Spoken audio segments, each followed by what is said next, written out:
স্বাগত দীপ্ত সংবাদে আপনাদের সাথে আছি আমি আনোয়ারুল আলম। শুরুতেই জানাবো সংবাদ শিরোনাম। রমজানের আগেও সারা দেশে কাটেনি ভোজ্য তেলের সংকট, চট্টগ্রামে খালাসের অপেক্ষায় 7 জাহাজ। ব্রাহ্মণবাড়িয়া সীমান্তে বিএসএফ এর গুলিতে এক বাংলাদেশি যুবক নিহত, মরদেহ হস্তান্তরের অপেক্ষা। চ্যাম্পিয়ন্স ট্রফিতে সাউথ আফ্রিকার কাছে 179 রানে অল আউট ইংল্যান্ড, অধিনায়কত্ব ছাড়লেন বাটলার।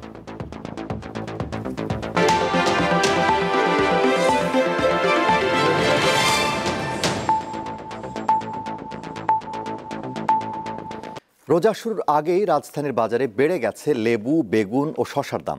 প্রতি হালি লেবুর জন্য গুনতে হচ্ছে 80 থেকে 90 টাকা। বাজারে মিলছে না প্রয়োজনীয় সয়াবিন তেল, এতে ক্ষুব্ধ ক্রেতারা। তবে ছোলা, চিনি, খেজুর, ডাল, পেঁয়াজ ও আলুর দাম স্থিতিশীল রয়েছে।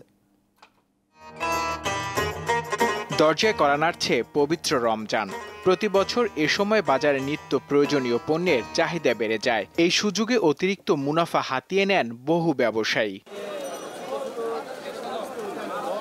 অন্য বছরের তুলনায় এবার অবশ্য এখনো কয়েকটি পণ্যের দাম স্বস্তিদায়ক পর্যায়ে রয়েছে। তবে বেশ কিছুদিন ধরে চলা ভোজ্য তেলের সরবরাহ সংকট কাটছেই না। গায়ের রেট 175 নিচে 180 টাকা।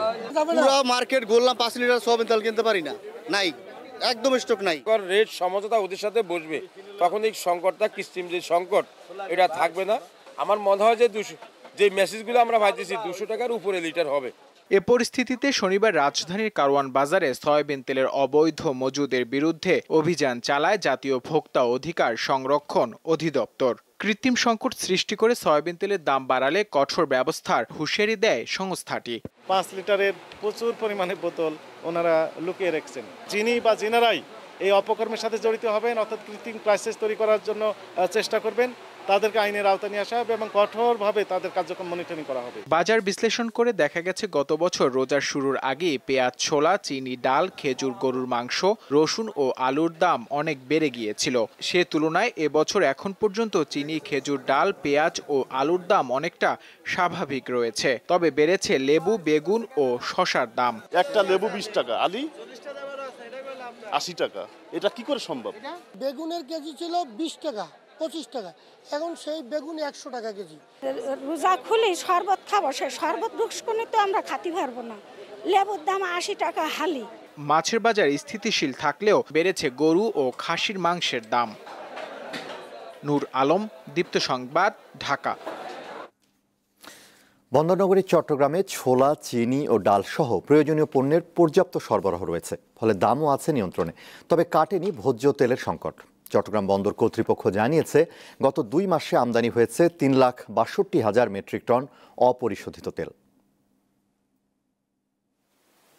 প্রতি বছর রমজানে তেল, ছোলা, ডাল সহ কয়েক ধরনের পণ্যের চাহিদা থাকে অনেক বেশি। ফলে পবিত্র এই মাস শুরুর আগেই এসব পণ্যের দাম বেড়ে যায়। এরই মধ্যে বাজারে ঊর্ধ্বমুখী ভোজ্য তেলের দাম। খুচরা বিক্রেতারা বলছেন, শর্ত সাপেক্ষে কোম্পানি যে তেল সরবরাহ করছে তা পর্যাপ্ত নয়। এই অবস্থায় অস্বস্তিতে ক্রেতারা। তেল নিতে আসি, তেলই নাই, মানে বাজার মানে মোটামুটি আগুন। সবই দাম বেশি মনে হচ্ছে, সবকিছু বেড়ে গেছে দাম, তো নিতে তো হবে, রোজা আসছে। যেহেতু কোলা তেলের দাম বেশি, 190 টাকা যদি লিটার হয়, ওরা 173 টাকা কেন প্যাকেট করবে? এটা একটা ব্যাপার আছে, সম্ভবত নেই, সেই জন্যই তো সংকট। তবে ছোলা, চিনি, ডাল সহ রোজার অন্যান্য উপকরণের সরবরাহ পর্যাপ্ত থাকায় দাম নিয়ন্ত্রণে আছে। যারা সাধারণ ব্যবসায়ী আছে, ওরা 5 কন্টেনার 10 কন্টেনার এভাবে করে মাল নিয়ে আসছে, সে কারণে মালের আপনার চাহিদার তুলনায় মাল বেশি আসছে, সেই জন্য মাল দাম কমে যাচ্ছে। চট্টগ্রাম বন্দরের তথ্য অনুযায়ী জানুয়ারি ফেব্রুয়ারিতে চট্টগ্রাম বন্দর দিয়ে আমদানি হয়েছে 3,62,000 মেট্রিক টন অপরিশোধিত ভোজ্য তেল। এছাড়া 84,000 মেট্রিক টন তেল নিয়ে খালাসের অপেক্ষায় রয়েছে 7টি জাহাজ। 3,42,500 মেট্রিক টনের মতো তেল গত শুধু জানুয়ারি এবং ফেব্রুয়ারি এই 2 মাসে এসছে। এর বাইরেও আমাদের আউটার অ্যাঙ্কারেজে বর্তমানে 7টা জাহাজ আছে, যেগুলোতে প্রায় 84,000 মেট্রিক টন ভোজ্য তেল আছে। এগুলা পর্যাপ্ত এবং গতবারের সাথে যদি আমরা তুলনা করি তাহলে 4 to 5% বেশি এসছে। গত 2 মাসে চট্টগ্রাম বন্দরের মাধ্যমে ছোলা আমদানি হয়েছে 2,05,000 মেট্রিক টন, মটর 1,86,100 মেট্রিক টন, মসুর ডাল আমদানি হয়েছে 1,31,103 মেট্রিক টন। রুনা আনসারি, দীপ্ত সংবাদ, চট্টগ্রাম। ব্রাহ্মণবাড়িয়ার কসবার পুটিয়া সীমান্তে বিএসএফের গুলিতে আলামিন নামে বাংলাদেশি এক যুবক নিহত হয়েছেন। কসবা উপজেলা নির্বাহী কর্মকর্তা জানান, শুক্রবার রাতে আলামিন পুটিয়া সীমান্তের কাঁটাতারের ওপারে ভারতীয় সীমান্তে ঘোরাফেরা করছিল। এ সময় বিএসএফ সদস্যরা তাকে লক্ষ্য করে গুলি চালায়। এতে আলামিন গুরুতর আহত হন। পরে বিএসএফ সদস্যরা তাকে উদ্ধার করে ভারতের একটি হাসপাতালে চিকিৎসা দিতে নিয়ে যায়। সেখানে চিকিৎসাধীন অবস্থায় রাতেই তার মৃত্যু হয়। মরদেহ এখনও হস্তান্তর করা হয়নি। নিহত আলামিন কসবা উপজেলার দক্ষিণ পুটিয়া গ্রামের সুলতান মিয়ার ছেলে।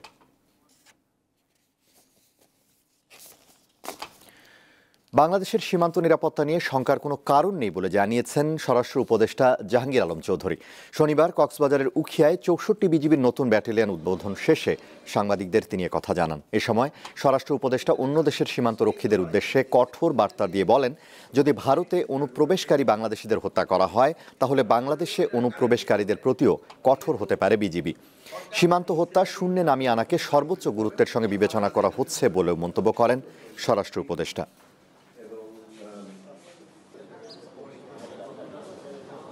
মাল আসবে, ওরা হতে একটা অ্যাক্সিডেন্ট, আবার এদিকটা ক্রস করার সময় আরাকান আর্মিও নেই। এটা একটা ডিফিকাল্ট সিচুয়েশন। যোগাযোগ জনগণের সাথেই রাখতে হচ্ছে, ফর্মালি এবং ইনফর্মালি। আপনারা ভালো থাকেন, দোয়া করি। আল্লাহ। চলতি মাসের মধ্যে অন্তর্বর্তীকালীন সরকার নির্বাচনী রোডম্যাপ ঘোষণা না করলে রাজনৈতিক শক্তিগুলো সিদ্ধান্ত নেবে বলে জানিয়েছেন বিএনপির স্থায়ী কমিটির সদস্য সালাউদ্দিন আহমেদ। সংস্কার প্রস্তাব নিয়ে নির্বাচনী রোডম্যাপ ফেলে রাখার কারণ নেই বলেও জানান তিনি। শনিবার রাজধানীতে বইয়ের মোড়ক উন্মোচনকালে তিনি এসব কথা বলেন। ছাত্রদের নতুন দলকে স্বাগত জানিয়ে সালাউদ্দিন আহমেদ বলেন, দ্বিতীয় স্বাধীনতার বিষয়টি গণতান্ত্রিক প্রক্রিয়াকে দীর্ঘায়িত করার ষড়যন্ত্র। প্রধান উপদেষ্টাকে আহ্বান জানিয়ে বিএনপির নেতা বলেন, বিদেশি মিডিয়ায় না বলে দেশে সাংবাদিক সম্মেলন করে রোডম্যাপ ঘোষণা করতে হবে। আওয়ামী লীগকে নিষিদ্ধের দাবি জানিয়ে বিএনপির এই নেতা বলেন, তত্ত্বাবধায়ক সরকার ব্যবস্থা থাকলে 24-এর গণ অভ্যুত্থানের পথ রচিত হতো না।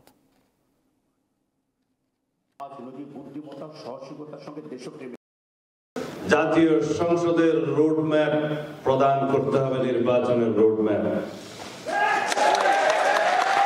যদি আপনি কোনো বাহানায় এই মাসের মধ্যে জাতীয় সংসদ নির্বাচনের রোডম্যাপ প্রদান না করেন, তাহলে সেটা আমরা রাজনৈতিকভাবে গণতান্ত্রিক শক্তিগুলো বসে আমাদেরকে পুনরায় নির্ধারণ করতে হবে আমরা কোন প্রক্রিয়ায় গণতান্ত্রিক প্রক্রিয়া। সরকারের নিরপেক্ষতা নিশ্চিতে উপদেষ্টা সহ সরকারের প্রতিনিধিত্বকারী জাতীয় নাগরিক পার্টি সংশ্লিষ্ট ছাত্র প্রতিনিধিদের পদত্যাগের আহ্বান জানিয়েছেন গণ অধিকার পরিষদের সভাপতি নুরুল হক নূর। শনিবার গণ অধিকার পরিষদের কেন্দ্রীয় কার্যালয়ে সংবাদ সম্মেলনে তিনি আহ্বান জানান। গণ অধিকার পরিষদ সভাপতি বলেন, গণ অভ্যুত্থানকে কেন্দ্র করে যে ঐক্য তৈরি হয়েছিল তাতে ফাটল সৃষ্টি হয়েছে। গুটি কয়েক ছাত্রনেতা সরকারকে নিয়ন্ত্রণ ও মন্ত্রণালয়ের নানা কাজে অযাচিত হস্তক্ষেপ করছে বলেও অভিযোগ করেন তিনি। এ সময় উপদেষ্টা পরিষদ পুনর্গঠন, শহীদ পরিবারগুলোকে পুনর্বাসন, গণহত্যার বিচার করে আওয়ামী লীগ নিষিদ্ধ ও জাতীয় ঐকমত্যের ভিত্তিতে রাষ্ট্র সংস্কার করে দ্রুত নির্বাচনের দাবি জানান নুরুল হক নূর। ধন্যবাদ। সময় শুরু করতে পারি নাই। এই গণপরিষদ যেহেতু আন্দোলনের পরিচিত মুখ থেকে সরকারের প্রতিনিধিত্বকারী ছাত্ররা রাজনৈতিক দল গঠন করেছে, সেহেতু সরকারের নিরপেক্ষতা বজায় রাখা ও জনগণ সহ রাজনৈতিক নেতৃবৃন্দের আস্থা ধরে রাখতে সরকারে থাকা অন্য 2 ছাত্র উপদেষ্টা সহ সরকারের প্রতিনিধিত্বকারী সকল ছাত্রদের পদত্যাগের আহ্বান জানাচ্ছি। বিএমডিসি থেকে ম্যাথস শিক্ষার্থীদের রেজিস্ট্রেশন বন্ধ করা সহ 5 দফা দাবিতে সারা দেশে বিক্ষোভ কর্মসূচি পালন করেছে মেডিকেল শিক্ষার্থীরা।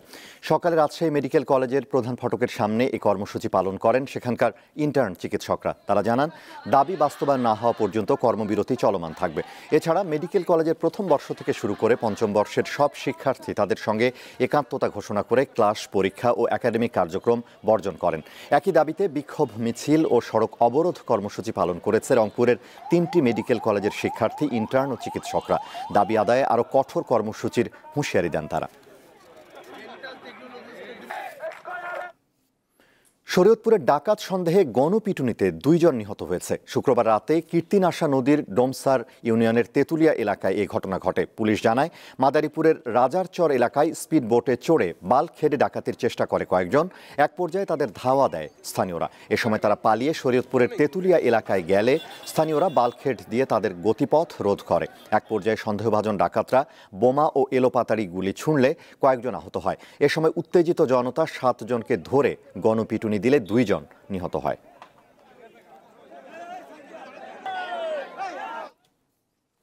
ইলিশের উৎপাদন নির্বিঘ্ন করার লক্ষ্যে মাছ শিকারে 2 মাসের নিষেধাজ্ঞা শুরু হয়েছে। গতরাত থেকে শুরু হওয়া এই নিষেধাজ্ঞা চলবে 30 এপ্রিল পর্যন্ত। এ সময় দেশের 5টি অভয় আশ্রমে সব ধরনের মৎস্য আহরণ বন্ধ থাকবে। নিষেধাজ্ঞা চলাকালে চাঁদপুরের মতলব উত্তর উপজেলার ষাটনল থেকে হাইমচর উপজেলার চর ভেরবি পর্যন্ত 70 কিলোমিটার এলাকায় জাল ফেলা, মাছ আহরণ, ক্রয় বিক্রয় ও মজুদ এবং পরিবহন সম্পূর্ণ বন্ধ থাকবে। বরিশাল সদর উপজেলার চরমোনাই ইউনিয়নের জুনাহার থেকে মেহেন্দিগঞ্জ উপজেলার দক্ষিণ পশ্চিম জাঙ্গালিয়া পর্যন্ত 82 কিলোমিটার নদী এলাকা অভয় আশ্রম হিসেবে ঘোষণা হওয়ায় এই এলাকায় কোনো ধরনের মৎস্য আহরণ করা যাবে না।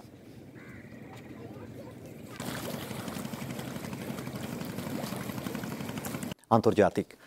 সৌদি আরব সহ মধ্যপ্রাচ্যের কয়েকটি দেশে শুক্রবার পবিত্র রমজান মাসের চাঁদ দেখা যাওয়ায় শনিবার থেকে সেখানে রোজা শুরু হয়েছে। মধ্যপ্রাচ্যের দেশগুলোর মধ্যে রয়েছে কুয়েত, সংযুক্ত আরব আমিরাত, বাহরাইন, কাতার, ওমান। একই সঙ্গে রমজান মাস শুরু হয়েছে Indonesia, Japan, Australia, France, Tanzania, Ethiopia সহ আরও কয়েকটি দেশে। তবে Brunei, Malaysia, Singapore, Pakistan, Sri Lanka ও ভারতে শুক্রবার চাঁদ দেখা না যাওয়ায় এই দেশগুলোতে রোববার থেকে পবিত্র রমজান শুরু হবে। এদিকে আজ বাংলাদেশের আকাশেও পবিত্র রমজান মাসের চাঁদ দেখা গেছে। ফলে আগামীকাল রবিবার থেকে শুরু হবে সিয়াম সাধনার মাস।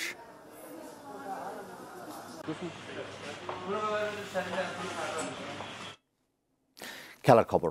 চ্যাম্পিয়ন্স ট্রফির বি গ্রুপের শেষ ম্যাচে ইংল্যান্ডের 180 রানের লক্ষ্যে ব্যাট করছে সাউথ আফ্রিকা। এখন পর্যন্ত তাদের সংগ্রহ 1 উইকেটে 29 রান। এর আগে ব্যাট হাতে শুরু থেকেই প্রোটিয়া বোলারদের তোপের মুখে পড়ে ইংলিশরা। দলীয় 37 রানেই 3 ব্যাটারকে সাজঘরে ফেরান জেনসেন। প্রতিরোধ গড়ে তোলার চেষ্টা করেন জো রুট ও হ্যারি ব্রুক। তবে দলীয় 99 রানে ব্রুক সাজঘরে ফিরলে কিছুক্ষণের মধ্যেই 37 রানে আউট হন রুট। শেষ পর্যন্ত সব উইকেট হারিয়ে 179 রানে থামে ইংলিশরা। এরই মধ্যে টুর্নামেন্ট থেকে বিদায় নিয়েছে ইংলিশরা। আর এই ম্যাচ দিয়েই ওয়ানডে থেকে অধিনায়কত্ব ছাড়ছেন জস বাটলার।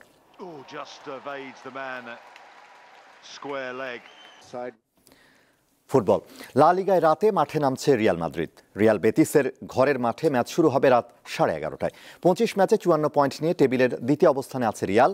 সমান ম্যাচে সমান পয়েন্ট নিয়ে শীর্ষে আছে চিরপ্রতিদ্বন্দ্বী বার্সেলোনা। তাই প্রতিটি ম্যাচই গুরুত্বপূর্ণ আনচেলত্তির শিষ্যদের কাছ সামনে।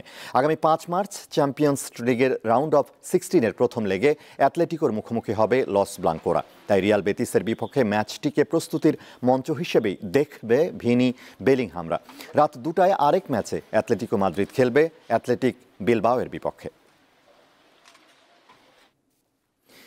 এফএ কাপের 5ম রাউন্ডে রাতে প্লিমাউথের বিপক্ষে মাঠে নামছে ম্যানচেস্টার সিটি। ম্যাচ শুরু রাত 11:15টায়। ঘরের মাঠ ইতিহাদে ফেভারিট হিসেবেই নামবে গাদিওলার শিষ্যরা। তবে চলতি মৌসুমে খুব বাজে সময় পার করছে তারা। প্রিমিয়ার লিগের 4র্থ অবস্থানে থাকলেও তা ধরে রাখতে পারবে কিনা তা নিয়ে আছে সংশয়। এছাড়াও চ্যাম্পিয়ন্স লিগ থেকেও ছিটকে গেছে। বাকি আছে বলতে গেলে এই এফএ কাপ। প্লিমাউথের বিপক্ষে অতীতে যে কোনো প্রতিযোগিতায় 5 বারের দেখায় সবগুলোতে জয় আছে স্কাই ব্লুজদের, যেখানে এফএ কাপে এর আগে 1987-88 সালে সবশেষ দেখায় 3-1 গোলের জয় ছিল ম্যান সিটির। শেষ করব দীপ্ত সংবাদ, তার আগে শিরোনামগুলো জানাবো আরও একবার। রমজানের আগেও সারা দেশে কাটেনি ভোজ্য তেলের সংকট। চট্টগ্রামে খালাসের অপেক্ষায় 7 জাহাজ। ব্রাহ্মণবাড়িয়া সীমান্তে বিএসএফের গুলিতে এক বাংলাদেশি যুবক নিহত, মরদেহ হস্তান্তরের অপেক্ষা। চ্যাম্পিয়ন্স ট্রফিতে সাউথ আফ্রিকার কাছে 179 রানে অল আউট ইংল্যান্ড, অধিনায়কত্ব ছাড়লেন বাটলার।